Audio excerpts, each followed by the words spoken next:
Hi viewers, welcome to Karan-Dees. இன்னைக்கு நம்ம பார்க்க போற ரெசிபி fish patties. முதல்ல 2 கப் மைதா எடுத்துருக்கேன். அதுக்கப்புறமா இதுக்கு தேவையான அளவு உப்பு சேர்த்துக்கலாம்.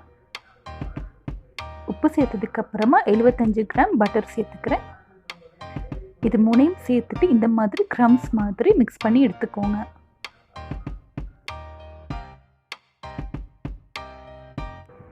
மைதா, பட்டர், உப்பு இது மூணையும் சேர்த்து கிரம்ஸ் மாதிரி மிக்ஸ் பண்ணி எடுத்துருக்கேன். அடுத்தது இதோட தண்ணி சேர்த்துக்கலாம். கூல் வாட்டர் சேர்த்துக்கோங்க. இந்த மாதிரி கொஞ்சம் கொஞ்சமாக சேர்த்து நல்லா இதை ஒரு சாஃப்ட் டோவாக மிக்ஸ் பண்ணி எடுத்துக்கோங்க. இந்த மாதிரி ஒரு டோவாக நல்லா மிக்ஸ் பண்ணி எடுத்துக்கோங்க. நல்லா மிக்ஸ் பண்ணி எடுத்ததுக்கு அப்புறமா இதை நல்லா நீட் பண்ணி எடுத்துக்கோங்க. இந்த மாதிரி ஒரு 5 நிமிஷத்துக்கு இதை நல்லா நீட் பண்ணி எடுத்துக்கோங்க.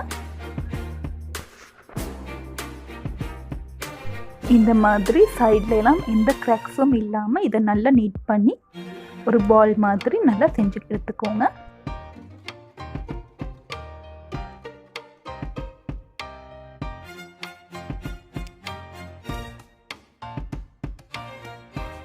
நீட் பண்ணி எடுத்ததுக்கு அப்புறமா ஒரு 20 நிமிஷம் இதை அப்படியே வச்சிருங்க. அடுத்ததாக பட்டீஸ்க்கான ஃபீலிங் செஞ்சுக்கலாம். அதுக்கு முதல்ல ஒரு பேனில் ஆயில் போட்டுக்கோங்க.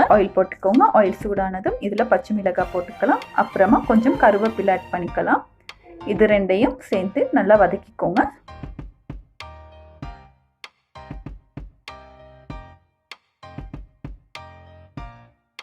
அடுத்ததாக வெங்காயத்தையும் ஆட் பண்ணிவிட்டு அதையும் சேர்த்து ஒரு நிமிஷத்துக்கு வதக்கிக்கோங்க. அடுத்ததாக எல்லாத்தையும் நல்லா மிக்ஸ் பண்ணிவிட்டு இதோட உப்பு சேர்த்துக்கலாம்.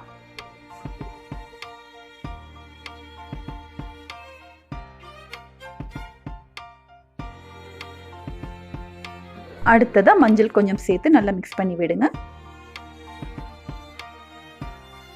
அடுத்ததாக கொஞ்சம் மிளகாத்தூள் சேர்த்துக்கிறேன்.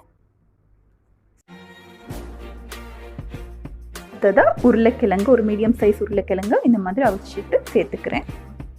அடுத்ததாக கறி பவுடர் சேர்த்துக்கிறேன். கறி பவுடர் இல்லைன்னா நீங்கள் கரம் மசாலா இல்லைன்னா மீட் மசாலா எதுனாலும் சேர்த்துக்கிட்டு ஸ்ப்ரிங் ஆனியன் கொஞ்சம் சேர்த்துக்கிறேன். இது ஆப்ஷனல், உங்களுக்கு இல்லைன்னா நீங்கள் இதை ஸ்கிப் பண்ணிடலாம். அடுத்ததாக மிளகு கொஞ்சம் ஆட் பண்ணுறேன்.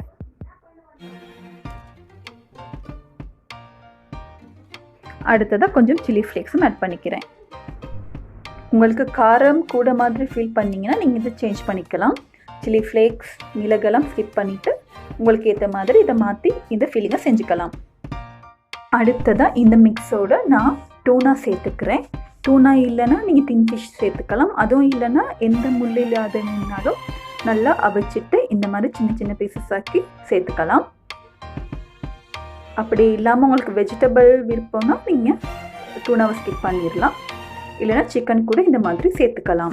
சேர்த்ததுக்கு அப்புறமா லைம் ஜூஸ் கொஞ்சம் ஆட் பண்ணிக்கோங்க. அப்போ தான் ஃபிஷ் ஸ்மெல் வராமல் இருக்கும். சேர்த்துட்டு நல்லா மிக்ஸ் பண்ணிவிட்டு பேன்லேருந்து இதை இறக்கிக்கலாம். இப்போ பார்த்தீங்கன்னா ஃபில்லிங் ரெடி ஆகிடுச்சு. அதுக்கப்புறமா பேட்டிஸ்க்கான பேஸை செஞ்சுக்கலாம். ஏற்கனவே நம்ம செஞ்சு வச்ச டோவிலேருந்து ஒரு சின்ன போர்ஷன் எடுத்துக்கோங்க. ஒரு போர்ஷன் எடுத்துகிட்டு இந்த மாதிரி அதை ரோல் பண்ணி எடுத்துக்கோங்க.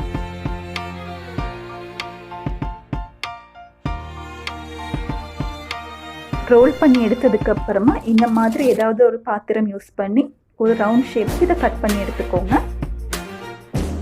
கட் பண்ணி எடுத்துகிட்டு திரும்பவும் கொஞ்சம் ரோல் பண்ணிக்கோங்க. அப்போ தான் ரொம்ப திக்காக இல்லாமல் இருக்கும். அடுத்ததாக நம்ம செஞ்ச ஃபீலிங்கை இதில் ஆட் பண்ணிக்கலாம்.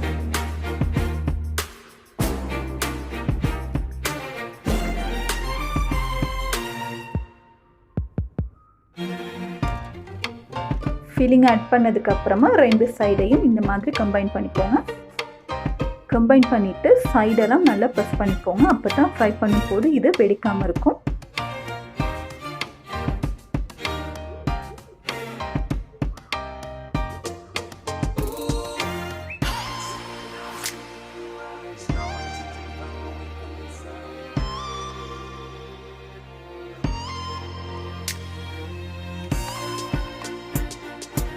ரெண்டு சைடையும் கம்பைன் பண்ணதுக்கு அப்புறமா இந்த மாதிரி ஒரு ஃபோர்க் யூஸ் பண்ணி சைடெல்லாம் திரும்பவும் இந்த மாதிரி ப்ரெஸ் பண்ணி விடுங்க.